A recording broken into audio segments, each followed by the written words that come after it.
नमस्कार, आप देख रहे हैं आप अभी तक, मैं हूं आपके साथ कृतिका सूर्यवंशी।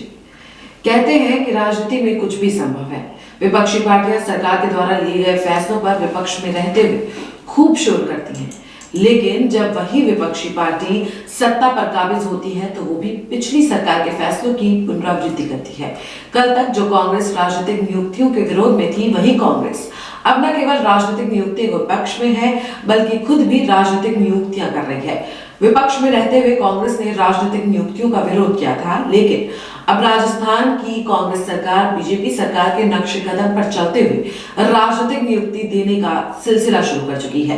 कांग्रेस के जिलाध्यक्षों को राज्य सरकार के 20 सूत्रीय कार्यक्रम का उपाध्यक्ष बनाया गया है। हालांकि राज्य सरकार ने 20 सूत्रीय कार्यक्रम के अध्यक्ष की घोषणा नहीं की है। राजस्थान में बीते साल सितंबर 2021 में आयोजित रीट एग्जाम में मेरिट में जगह बनाने वाले युवाओं को मेरिट के आधार पर नियुक्ति देने के लिए शिक्षा विभाग ने साल 2021 के आखिरी दिन विज्ञापन जारी किया है। अब नए साल में 10 जनवरी से 9 फरवरी तक विभाग की ऑफिशियल वेबसाइट पर आवेदन किया जा सकता है। कोशिश है कि नया सेशन शुरू होने तक 32,000 टीचर स्कूल में नियुक्त किए जाएं। दरअसल गहलोत सरकार ने वैसे तो 32,000 पदों पर भर्ती के लिए विज्ञापन जारी किया है, लेकिन इसमें सामान्य शिक्षा के लिए 31,000 टीचर्स ही मिल सकेंगे। बाकी बचे हुए 1,000 वैकेंसी स्पेशल शिक्षा के लिए सुरक्षित रखे गए हैं। राजस्थान में शुक्रवार को कोरोना के 208 मामले सामने आए हैं। इस दौरान एक व्यक्ति की मौत भी हुई है। इसके साथ ही राज्य में अब तक संक्रमित लोगों की संख्या बढ़कर 9,56,227 हो गई है। स्वास्थ्य विभाग की तरफ से बताया गया है कि शुक्रवार को उदयपुर में एक व्यक्ति की कोरोना की वजह से मौत हो गई, जिससे राज्य में कोरोना से मरने वालों की संख्या 8,964 हो गई है। विभाग के आंकड़ों के अनुसार पिछले 24 घंटे में 17 व्यक्ति कोरोना से ठीक भी हुए हैं। राजस्थान में कोरोना और ओमिक्रॉन तेजी से फैल रहा है। शुक्रवार को ओमिक्रॉन से संक्रमित 73 वर्षीय बुजुर्ग ने दम तोड़ दिया। हैरान कर देने वाली बात यह है कि जिस बुजुर्ग की ओमिक्रॉन की वजह से मौत हुई है, उसकी कोई ट्रैवल हिस्ट्री नहीं थी। 21 और 22 दिसंबर को जांच में वो नेगेटिव भी आया था। 25 दिसंबर को उसकी रिपोर्ट में ओमिक्रॉन वेरिएंट मिलने की पुष्टि हुई थी। मृतक डायबिटीज, बीपी, हाइपोथायरॉयडिज्म से पीड़ित था। संक्रमण के बढ़ते मामलों को देखते हुए राज्य सरकार अब सख्त हो गई है। मुख्यमंत्री अशोक गहलोत ने 31 जनवरी तक सभी लोगों को वैक्सीन की दोनों डोज अनिवार्य रूप से लगाने के निर्देश दिए हैं।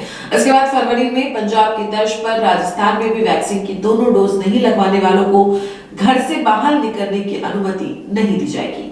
राजस्थान के 12 जिला में हुए चुनाव में बीजेपी को हार मिली थी और इस हार के बाद से ही बीजेपी नेताओं में घमासान मचा हुआ है। हार की जांच के लिए कमेटी बनाई गई है, लेकिन जांच शुरू होने से पहले ही कमेटी के सदस्य और पार्टी के वरिष्ठ विधायक प्रताप सिंह सिंघवी ने कमेटी से इस्तीफा दे दिया है।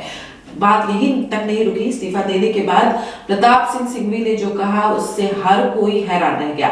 अपने बयान में उन्होंने कहा कि इस घटना के जरिए पूर्व सीएम वसुंधरा राजे, सांसद दुष्यंत सिंह और उनको टारगेट किया जा रहा है। वहीं प्रदेशाध्यक्ष सतीश पुनिया ने कहा कि पार्टी से दगा करने वालों को ईश्वर देखता है। सिंघवी ने कहा, मुझे वसुंधरा राजे और दुष्यंत को टारगेट करने की साजिश रची गई। 12 जिला प्रमुख चुनाव में पार्टी की हार पर पार्टी के नेता आमने सामने हैं।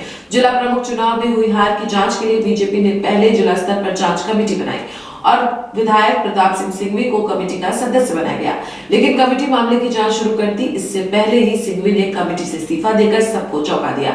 उन्होंने कहा, मेरे कमेटी में रहते निष्पक्ष जांच संभव नहीं थी, लोग सवाल उठाते। सिंघवी ने कहा कि वो 12 जिले के छबड़ा विधानसभा सीट से विधायक हैं, इसलिए उन्होंने कमेटी छोड़ने का फैसला लिया है। मेरे साथ इस बुलेटिन में इतना ही। देश और दुनिया की तमाम बड़ी खबरों के लिए देखते रहिए आप अभी तक।